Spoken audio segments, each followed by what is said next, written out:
Being an MP is a very demanding job. I think everyone understands that. But how tough is it to actually get a good work-life balance, especially someone like yourself with a young family, but who has to spend a lot of time in London?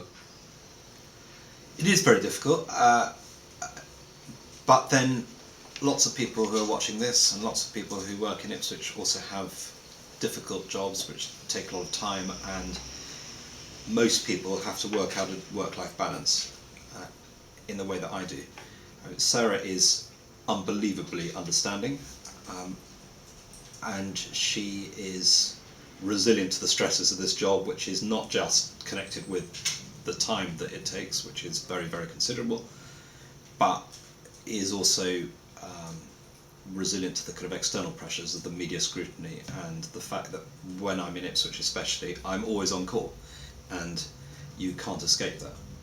So I'm very lucky to have her supporting me in this, but you know, any position of privilege, which being an MP is, it is an enormous privilege to be given, comes with concurrent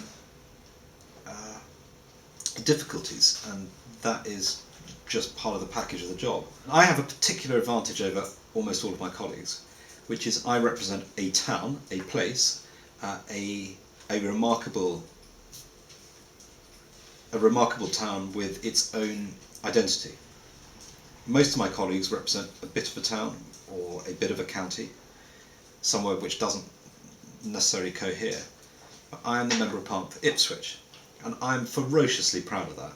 And it means that I can deliver for a place in a way which is different from most of my colleagues. So I think in terms of getting the lucky draw, I certainly have done so. Many of my colleagues think, you know, you're in a marginal seat, it's kind of more difficult for you, you should have a whopping great majority and make life easier. I think exactly the opposite. I think I'm by far and away the luckiest Member of Parliament in the House of Commons in terms of the place that I represent and the opportunities that it gives me to be able to make things better.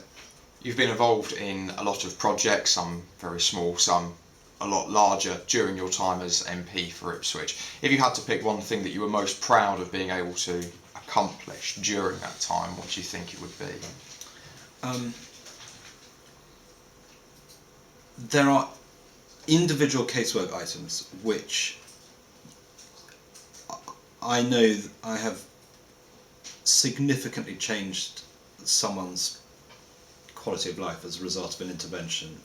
Sometimes it's taken hard work that I've been able to make, and people really are grateful for that, and I've had some wonderful letters back from people who are kind about the difference that I've made. When you have individual cases where you've been able to change something for the better for someone who, you know, has been put upon by the state or has had some terrible misfortune in their life, then I do take great satisfaction from that, and that is the best part of the job in terms of when I go home in the evening and feel that this is something worth doing.